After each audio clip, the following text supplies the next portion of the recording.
सबका स्वागत है शैडो रकेश एक्सप्लेनर चैनल पर। तो चलो शुरू करते हैं।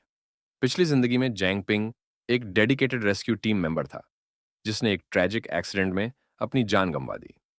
उसके आखिरी लम्हे एक असफल रेस्क्यू ऑपरेशन की अराजकता और हड़बड़ी से भरे हुए थे। उसके साथी की चीखें और धातु की चरमराहट अब भी उसकी यादों में जिंदा थीं। लेकिन मौत उसके लिए अंत नहीं थी। मरने के बाद वह एक नए रहस्यमयी दुनिया में ट्रांसमाइग्रेट हो गया। एक ऐसी दुनिया जो म्यूटेटेड बीस्ट्स और अवेकेंड बींग्स से भरी थी, जहां मैजिक और मिस्ट्री रोजमर्रा की जिंदगी का हिस्सा थे। यह नई दुनिया उतनी ही आश्चर्यजनक थी जितनी खतरनाक, और शुरुआत में वह इस असली से लगने वाले माहौल से बेहद घबरा गया। इस नए एनवायरनमेंट में घबराहट के बावजूद जल्द ही उसे एहसास हुआ कि वह भी अवेकन हो चुका है और उसमें एक अद्वितीय शक्ति जागी है, कॉन्ट्रैक्ट जेम बनाने की क्षमता। यह जीएम अगर कोई भी व्यक्ति स्वेच्छा से स्वीकार कर लेता, तो जांग पिंग को उसकी लाइफ, सोल और कॉन्शियसनेस पर पूर्ण नियंत्रण मिल जाता। हालांकि यह शक्ति बेहद शक्तिशाली थी, लेकिन इसके साथ एक बड़ा नुकसान भी जुड़ा था, जो इसकी इफेक्टिवनेस को कम करता था।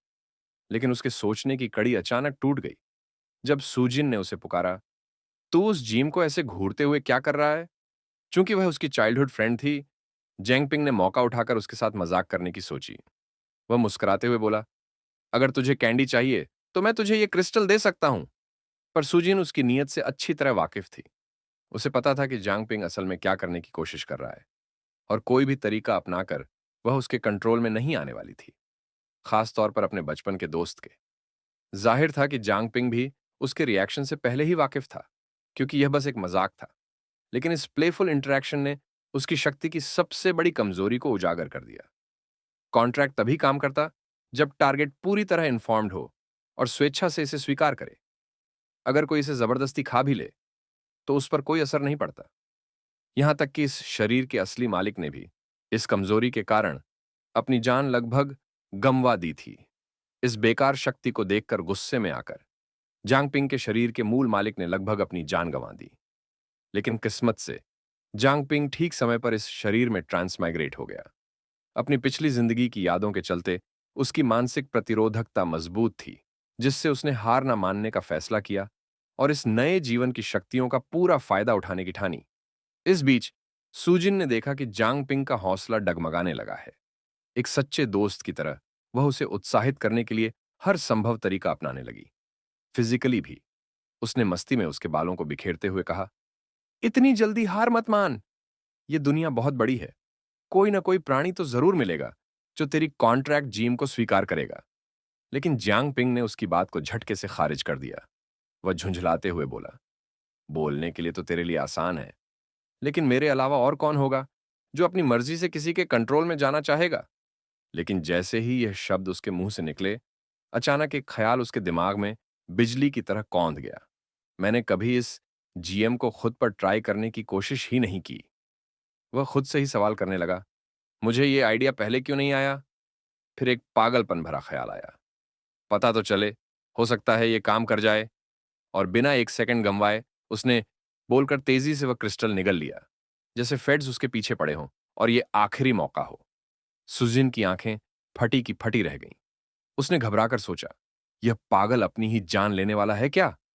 उसका दिल जोर जोर से धड़कने लगा, यह सोचकर कि अब आगे क्या होने वाला है। लेकिन अगले ही पल उसकी आंखों के सामने कुछ असाधारण हुआ।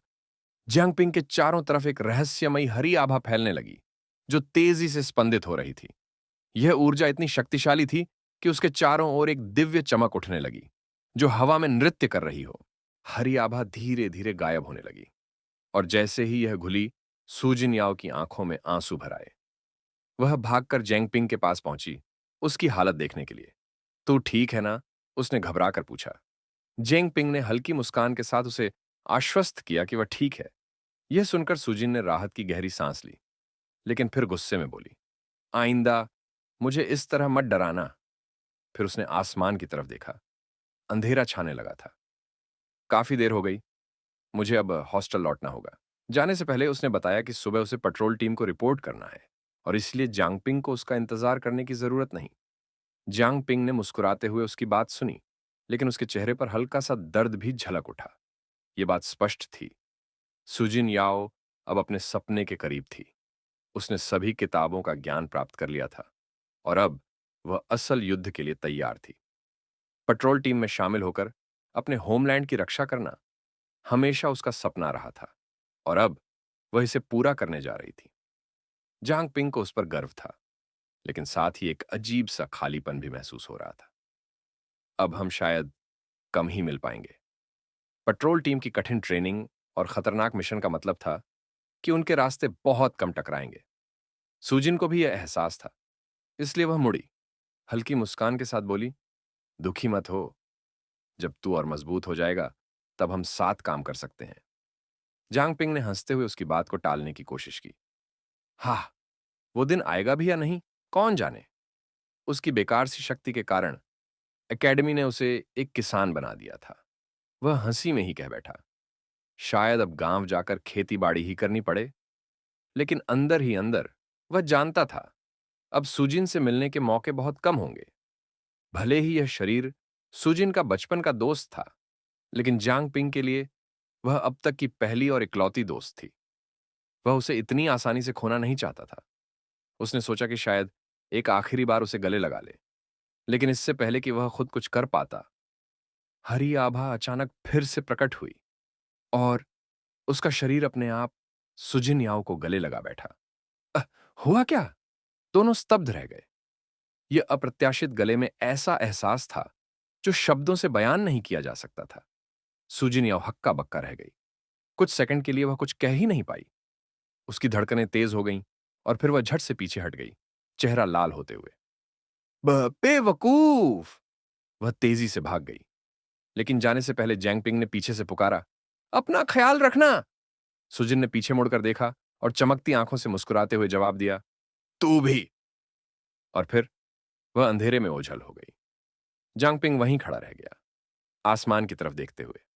शायद ये पल मैं जिंदगी भर याद रखूंगा। अब वह अकेला था, सोच रहा था कि उसके साथ अभी अभी क्या हुआ। मेरे शरीर ने खुद ही उसे गले कैसे लगा लिया। इस विचार ने उसे सोचने पर मजबूर कर दिया कि क्या उसने अनजाने में खुद को कमांड दिया था या फिर यह बस एक संयोग था। ये सवाल उसके दिमाग में गूंजते रहे, उसे कंपेल करते हुए कि वह अपने खुद के शरीर पर कंट्रोल की हद को समझे। सच्चाई का पता लगाने के लिए जांग पिंग ने एक सिक्लूडेड जगह ढूंढी ताकि वह एक्सपेरिमेंट कर सके। वहां पहुंचते ही उसने तेजी से खुद को अलग अलग एक्शंस परफॉर्म करने के लिए कमांड देना शुरू किया। उसने सिंपल टास्क से शुरुआत की, जैसे अपना हाथ उठाना या मुट्ठी बांधना, और फिर धीरे धीरे कॉम्प्लेक्स मूवमेंट्स की ओर बढ़ा, जैसे एक्रोबैटिक फ्लिप्स और इंट्रिकेट मार्शल आर्ट्स स्टैंसेस। कई प्रैक्टिस सेशंस के बाद वह एग्जॉस्शन से जमीन पर औंधे मुंह गिर पड़ा। उसका पूरा शरीर पसीने से भीग चुका था। थकान के बावजूद उसने एक महत्वपूर्ण डिस्कवरी की, वह अपने शरीर को लगभग कोई भी एक्शन परफॉर्म करवाने में सक्षम था, बशर्ते वह किसी नॉर्मल ह्यूमन की कैपेबिलिटीज के भीतर हो। हालांकि उड़ने या किसी दूसरी स्पीशीज में ट्रांसफॉर्म होने जैसी चीजें उसकी रीच से बाहर थीं। इसके अलावा जेंग पिंग ने यह भी महसूस किया, उसका बॉडी मेमोरी के आधार पर एक्शंस को इमिटेट कर सकता था, यहां तक कि वे भी जिन्हें उसने पहले कभी प्रैक्टिस नहीं किया था।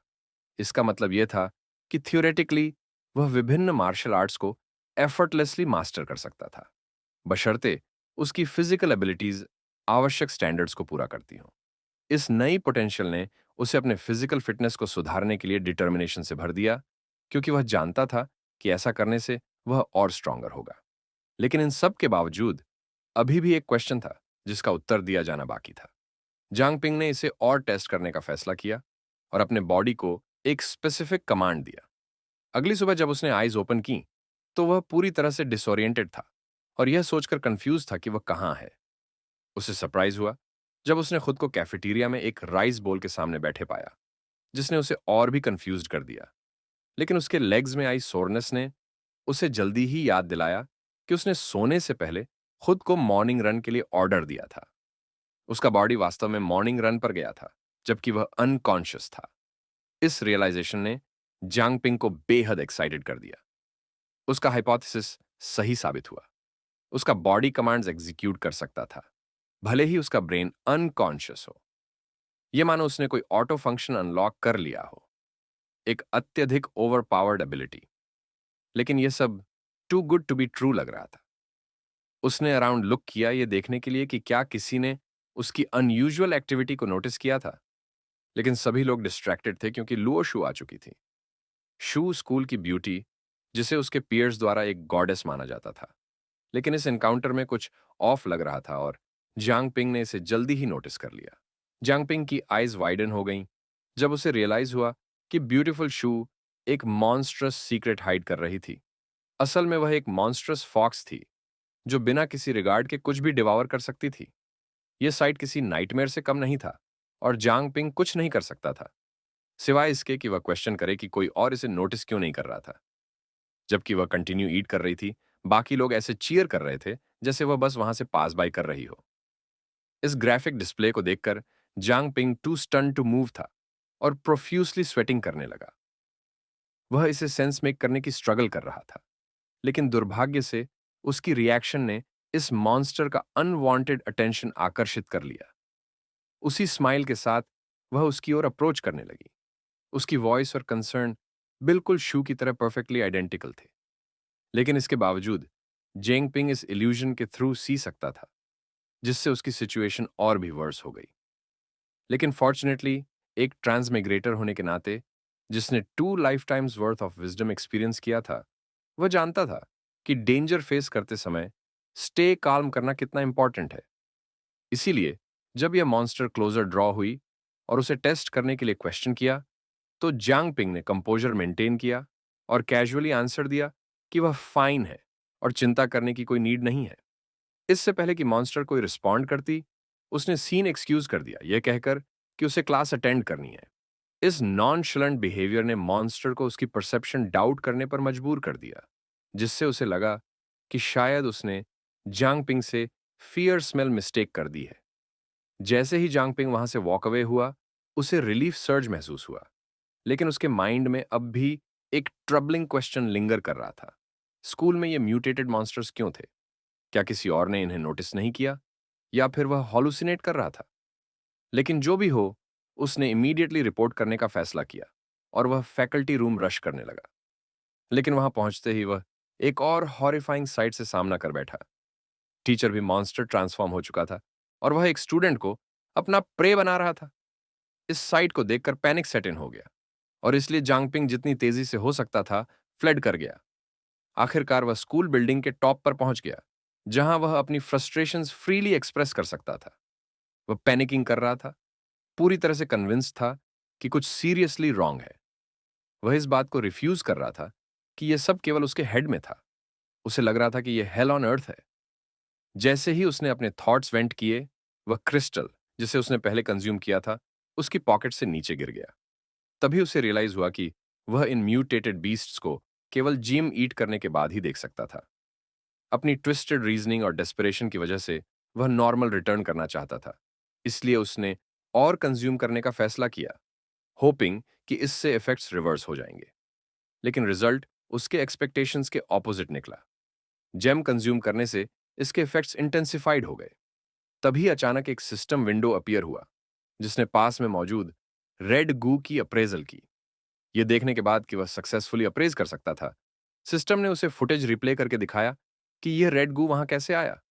फुटेज में उसने देखा कि एक फैकल्टी स्टाफ को एक मॉन्स्ट्रस फॉक्स ने अटैक कर दिया था। इसने जियांगपिंग को शॉक कर दिया और वह तुरंत बेंच लीप कर गया। लेकिन उससे भी ज्यादा उसे इस बात ने इंट्रीग किया कि वह सिर्फ जेम डिवावर करके एक अप्रेजल स्किल अवेकन कर सकता था। यह सब too good to be true लग रहा था, इसलिए उसने इसे और टेस्ट करने का फैसला किया। उसने इस अप्रेजल एबिलिटी का यूज खुद पर किया और उसे सरप्राइज हुआ कि यह वास्तव में वर्क कर रहा था। एक सिस्टम इंटरफेस अपीयर हुआ, जिसने उसका स्टैट विंडो दिखाया और कंफर्म किया कि उसने सच में न्यू स्किल अवेकन कर ली थी। यहां तक कि उसने उन स्किल्स को भी देखा जो उसने गेन की थी, जैसे कि लेवल 1 कॉन्ट्रैक्ट जेम, जिसे उसने पहले ऑब्टेन किया था। लेकिन उससे भी ज्यादा सरप्राइज करने वाली बात यह थी कि उसकी स्किल के लेवल्स थे। यह एक क्लियर इंडिकेशन था कि यह और स्ट्रॉन्गर ग्रो कर सकती है। इसके अलावा उसकी अप्रेजल स्किल उसे न केवल अपने वैल्यूज सी करने देती थी, बल्कि टारगेट्स पर अप्रेजल कंडक्ट करने की एबिलिटी भी देती थी। और सक्सेस रेट्स दोनों पार्टीज के स्ट्रेंथ कैप पर डिपेंड करती थी। इन डिस्कवरीज के साथ वह जानता था कि इसे वेस्ट नहीं करना चाहिए। इसलिए जेंगपिंग ने अपने नॉर्मल एक्टिविटीज रिटर्न करने का फैसला किया ताकि किसी को उस पर सस्पिशन ना हो। अपने डे के दौरान उसने अपनी करंट सिचुएशन एनालाइज की। वह ओन समन्ड बीस्ट और कॉन्ट्रैक्टर बन चुका था। वह केवल खुद के कंट्रोल में था, जिसका मतलब था कि उसका बॉडी और माइंड किसी भी एक्सटर्नल इंटरफेरेंस से इम्यून थे। इस वजह से कोई भी स्पेल्स उस पर इफेक्टिव नहीं थी और वह इन म्यूटेटेड बीस्ट्स की ट्रू फॉर्म्स को सी कर सकता था। ये म्यूटेटेड बीस्ट्स असल में हेवनली फॉक्सेस थे जिनके हाई लेवल्स थे, और एक लेवल 1 के रूप में वह उनका मैच नहीं था। इन बीस्ट्स के पास कॉग्निटिव डिस्टॉर्शन स्किल था, जिससे वे ओपनली ईट पीपल कर सकते थे, लेकिन दूसरों को यह सिर्फ टू स्टूडेंट्स चैटिंग जैसा ही अपीयर होता था। जब उसने मेंटल कंट्रोल टाइप एबिलिटीज के बारे में थिंक किया, तो उसे सूजिंग की एबिलिटी याद आई, जो मेंटल टाइप थी। उसे लगा कि शायद वह हेल्प कर सकती है, जिससे उसे स्माइल आ गई। किसी का सपोर्ट होना उसकी सिचुएशन लाइटन कर सकता था। इसीलिए उसने आफ्टर स्कूल सीक आउट करने का डिसाइड किया। जैसे ही क्लासेस एंडेड, वह हरीड होकर सुजिंग को फाइंड करने गया, ईगर था कि वह अपनी डिस्कवरीज शेयर कर सके और उसकी असिस्टेंस सीक कर सके। लेकिन जैसे ही वह पर्ल सिटी स्ट्रीट्स वॉक कर रहा था, उसे रियलाइज हुआ कि यह सिचुएशन उससे भी ज्यादा ग्रेव थी, जितना उसने इनिशियली थॉट था। ये मॉन्स्ट्रस फॉक्सेस केवल स्कूल कन्फाइंड नहीं थे, वे आउटसाइड फ्रीली रोम कर रहे थे। यह थॉट कि ये क्रीचर्स एवरीवेयर लर्किंग कर रहे थे, उसे हॉन्ट करने लगा। अब वह पेट्रोल टीम हेडक्वार्टर्स रश करने लगा, डेस्परेट फॉर आंसर्स। वहां पहुंचकर उसने देखा, जैसे ही जियांगपिंग ने पेट्रोल टीम हेडक्वार्टर्स के पास कदम रखा, वह एक इम्पोजिंग स्ट्रक्चर के सामने खड़ा था, अथॉरिटी और प्रोटेक्शन का एक सिंबल। इसकी ग्रैंडियर ने उसके बढ़ते ड्रेड के बीच एक फ्लिकर ऑफ होप जगाया। वह तुरंत एंटर हुआ और उसे एक ब्यूटीफुल रिसेप्शनिस्ट ने वार्म स्माइल के साथ ग्रीट किया, जो उसकी सर्विस के लिए तैयार थी। उसने सूजिन याओ से मिलने की रिक्वेस्ट की, जिसने संभवतः उसी दिन चेक इन किया था। रिसेप्शनिस्ट हेल्पफुल थी, लेकिन उसकी स्वीट स्माइल के बावजूद जियांग पिंग उसकी ट्रू नेचर को सी थ्रू कर सकता था। वह एक डिस्गस्टिंग एआर थी, जिसने अपने विक्टिम्स स्किन से बना एक ड्रेडफुल मास्क पहन रखा था, जिसे वह इम्पर्सनेट करना चाहती थी। उसकी हैरोइंग लार्ज बॉडी, जो जियांग पिंग के ऊपर टावर कर रही थी, पूरी तरह से अननेचुरल थी। वह undoubtedly one of the monsters foxes थी, लेकिन जियांग पिंग कुछ से नहीं कर सकता था, रिएक्ट नहीं कर सकता था, नथिंग डू नहीं कर सकता था। यह सब मेंटली टैक्सिंग था। उसने पहले सीट टेक किया और इस हॉरिफाइंग रियलाइजेशन को प्रोसेस करने की ट्राई की। पेट्रोल टीम भी इन्फिल्ट्रेटेड हो चुकी थी।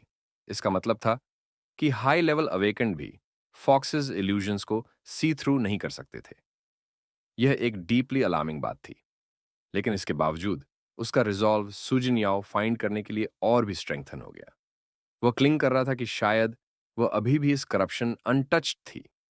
थैंकफुली उसे ज्यादा वेट नहीं करना पड़ा, क्योंकि सुजिन याओ वहां अपीयर हुई और तेजी से उसकी ओर अप्रोच की।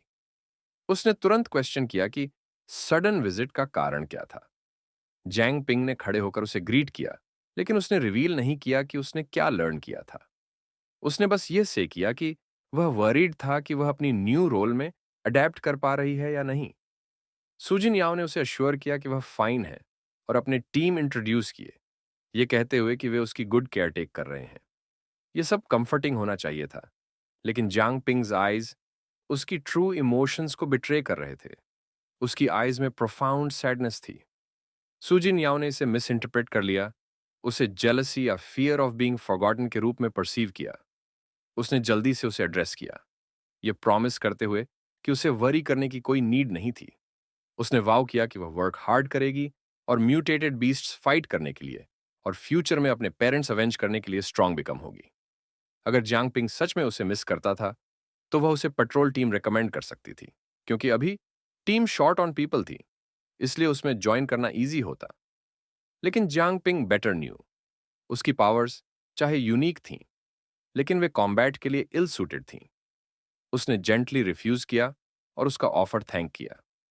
यह सी करते हुए कि वह वेल अडेप्ट हो रही थी, जियांग पिंग ने उसे और बॉदर नॉट करने का डिसाइड किया। उसने वेव किया और एक स्माइल के साथ लीव कर दिया, लेकिन उस स्माइल के पीछे एगनी, डिस्पेयर एंड रिग्रेट छुपा था। वह सुजिन याओ, जिसे वह न्यू करता था, अब नो मोर थी। उसे रिप्लेस कर दिया गया था दैट डैम डेविल फॉक्स से। सबसे ब्रूटल पार्ट यह था कि वह रिएक्ट नॉट लेट कर सकता था। फियर था कि उसकी कवर ब्लो ना हो जाए। एज जैंग पिंग लेफ्ट, उसका माइंड रेस कर रहा था, एंगर और डिसबिलीव से भरा हुआ। उसने मटर किया, आस्किंग कि ये काइंड ऑफ जोक क्या था। डिडंट दे से कि patrol team pearl city strongest थी? फिर वे कंप्लीटली अनाहिलेट कैसे हो गए? इवन सुजिनियाओ केवल टुडे गेम थी, फिर भी वह ऑलरेडी टेकन अवे जा चुकी थी। वह ओनली पर्सन जो इस अननोन वर्ल्ड में उसके लिए मीनिंग रखती थी, गॉन थी, इंस्टेंटली स्ट्रिप्ड अवे, बिना किसी वे टू सेव। बस रिवेंज ही उसका ओनली ऑप्शन था। ये क्वेश्चंस फिल कर रहे थे उसका माइंड, लेकिन किसी ने आंसर नहीं दिया। और अब यह क्लियर हो गया था, वह इस लड़ाई में पूरी तरह अकेला था। राक्षसों ने पूरे शहर में घुसपैठ कर ली थी। पर्ल सिटी के सभी लोग उनके लिए सिर्फ मवेशी थे, वह खुद भी। यह उसे रोक नहीं सकता था। उसके रक्त में इतनी प्रचंड नफरत प्रवाहित हो रही थी कि वह रुकने के लिए बाध्य नहीं था। इसलिए जोंग पिंग ने अपने संकल्प को दृढ़ रखते हुए आगे बढ़ना जारी रखा और कई घंटे की अत्यधिक केंद्रित मानसिकता के बाद उसने अपनी अप्रेजल टेक्निक का उपयोग करके अत्यंत महत्वपूर्ण इंटेलिजेंस उजागर कर लिया। पहली खोज यह थी कि अधिकांश मॉन्स्ट्रस फॉक्सेस मध्यम और उच्च स्तर की श्रेणी में आते थे, विशिष्ट रूप से एलिमेंट्री लेवल 1 से 9, इंटरमीडिएट लेवल 10 से 19, हाई लेवल 20 से एडवांस लेवल 30 से 39। फिर भी एक high level awakened petrol team भी उनकी फॉर्मिडेबल स्ट्रेंथ का सामना करने में असमर्थ थी। यह रेवलेशन भयावह था। दूसरी बात, उसने यह अवलोकन किया कि जिसने शियू को समाप्त किया था, वह लोमड़ी एक्सेप्शनली पावरफुल थी।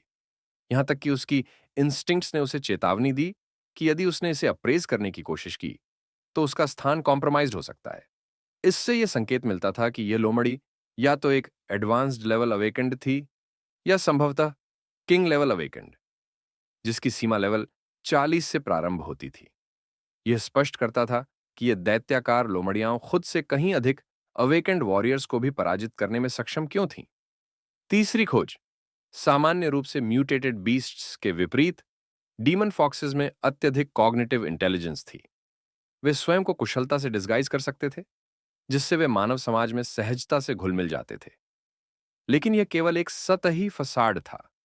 उनकी कनिंग डिसेप्शन के पीछे एक घातक खतरा छिपा था, जो केओस एंड डिस्ट्रक्शन फैलाने में सक्षम था, बिना किसी के संज्ञान में आए। चौथी महत्वपूर्ण जानकारी यह थी कि ये लोमड़ियां हमेशा उन्हीं टारगेट्स को प्राथमिकता देती थीं, जो या तो एक्सेप्शनली स्ट्रांग थे या समाज में हाई सोशल स्टेटस रखते थे। शेष व्यक्तियों को वे केवल बैकअप फूड सोर्स के रूप में उपयोग में लाती थीं। यही कारण था कि एक डीमन फॉक्स से सीधे संघर्ष करना निश्चित मृत्यु के समान था। यह जानकारी भयावह थी, किंतु आवश्यक भी, जिससे जोंगपिंग अपनी रणनीति तय कर सके। इतना कुछ जानने के बावजूद जोंगपिंग निश्चल खड़ा नहीं रह सकता था और निर्दोष नागरिकों की मृत्यु को नहीं देख सकता था, विशेष रूप से जब उसने सुजिन के भयानक ट्रांसफॉर्मेशन को अपनी आंखों से देखा था। उसकी स्मृति ने जोंगपिंग की रिजॉल्व को और भी अधिक रीइंफोर्स किया। अब उसे केवल अपने लिए नहीं, बल्कि पर्ल सिटी के सभी लोगों की रक्षा के लिए और अधिक पावरफुल बनना था।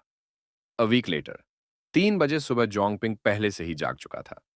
उसके शरीर ने कठोर ट्रेनिंग स्केड्यूल को आत्मसात कर लिया था, जिससे उसे अब कम विश्राम की आवश्यकता थी।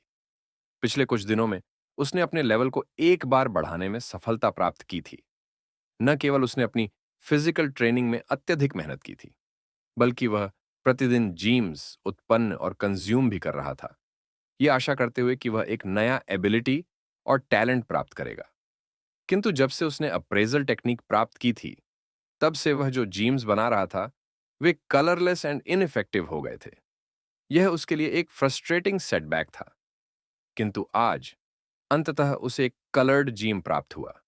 भले ही उसका रंग देखकर उसकी एपेटाइट खत्म हो गई, फिर भी उसने मन को विचलित किए बिना उसे कंज्यूम कर लिया। सडनली उसने अपने भीतर एक मैसिव ऑरा सर्ज महसूस की, जो यह संकेत दे रही थी कि उसने एक और न्यू स्किल प्राप्त कर लिया था। उसने शीघ्रता से अपनी स्टेटस विंडो खोली और पाया कि यह एक नया पैसिव टैलेंट था, नाइट वॉकर। इस प्रतिभा ने उसे एनहांस्ड नाइट विजन प्रदान किया, सिग्निफिकेंटली रिड्यूस्ड प्रेजेंस, रात के समय greatly increase movement, speed, reduced body weight, complete invisibility in shadows. ये एक फैंटास्टिक पैसिव टैलेंट था जिससे वह रात में अनडिटेक्टेड रहकर जांच कर सकता था। इसके अलावा उसकी कॉन्ट्रैक्ट जेम एबिलिटी का भी लेवल अप हो चुका था, जिससे उसने यह अनुमान लगाया कि शायद हर बार जब उसका लेवल बढ़ेगा वह एक नए टैलेंट को जागृत करेगा। इस रियलाइजेशन ने उसमें एक्साइटमेंट भर दी। यदि यह सत्य था तो वह धीरे धीरे इनविंसिबल बन सकता था। इस न्यू फाउंड डिटर्मिनेशन के साथ जोंगपिंग ने तय किया कि अब उसे तुरंत अपने न्यू टैलेंट को परीक्षण में लाना होगा। कुछ ही क्षणों में वह दौड़ने के ट्रैक फील्ड में था। उसकी नई दृष्टि के कारण अंधकार में भी सब कुछ क्रिस्टल क्लियर प्रतीत हो रहा था। तभी उसने ट्रैक के किनारे एक पिक्यूलियर रिंग पड़ी देखी। इसकी अनयूजुअल डिजाइन ने उसे इसे निकट से जांचने के लिए विवश कर दिया। ये एक असैसिनेशन रिंग थी जिसे पहनने वाला स्वयं को अनडिटेक्टेबल बना सकता था, जिससे सभी जीव अनकॉन्शियसली इग्नोर कर देते थे। जोंगपिंग जानता था कि इस प्रकार की आर्टिफैक्ट यूं ही नहीं गिराई जाती। उसने अपनी अप्रेजल टेक्निक का उपयोग किया और कुछ प्रयासों के बाद उसने इसके इतिहास और प्रीवियस ओनर के बारे में जानकारी प्राप्त कर ली।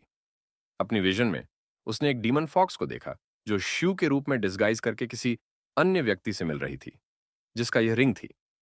जोंगपिंग को यह संदेह हुआ कि हो सकता है कि यह रिंग ओनर लू का कोई प्रतिद्वंद्वी हो, लेकिन तुरंत ही उसने यह विचार डिसमिस कर दिया क्योंकि लू एक ऑर्फन थी और उसका स्वभाव अत्यंत जेंटल था। तो क्या इसका मतलब था कि उसके अलावा पर्ल सिटी में कोई और भी इन मॉन्स्टर्स के विरुद्ध लड़ाई लड़ रहा था? लेकिन उसकी थॉट्स अचानक ही इंटरप्ट हो गईं जब उसने एक डीमन फॉक्स को दीवारों के पीछे से इमर्जिंग होते देखा। सौभाग्य से उसकी पैसिव एबिलिटीज ने उसे अनडिटेक्टेबल बनाए रखा। वह लोमड़ी स्पष्ट रूप से उस रिंग की तलाश कर रही थी और जब उसे नहीं मिली, it was missing. Demon fox को सस्पिशन हुआ कोई ना कोई डेफिनेटली यहां था, लेकिन नो डिसर्नेबल प्रेजेंस नहीं थी। अगर वे मेरे जैसे राक्षस से बचने में सफल हो गए तो वे मध्यम स्तर के जागृत या उससे ऊपर होने चाहिए। यह सोचते ही लोमड़ी ने सिनिस्टर टोन में बड़बड़ाया, it seems like I will have to inform his royal highness. यह सुनकर जोंगपिंग को समझ आ गया कि डीमन फॉक्सेस ने यह रिंग जानबूझकर एक बेट के रूप में छोड़ी थी, लेकिन अगर वह इसे वापस रखता तो यह और भी सस्पिशियस लगता। इसलिए उसने इसे अपने पास रखने का डिसीजन किया। 5:36 सुबह जोंगपिंग्स अपार्टमेंट। जोंगपिंग अपने अपार्टमेंट में लौट आया, हाल की इवेंट्स और इस आर्टिफैक्ट पर कॉन्टेम्पलेट करने लगा।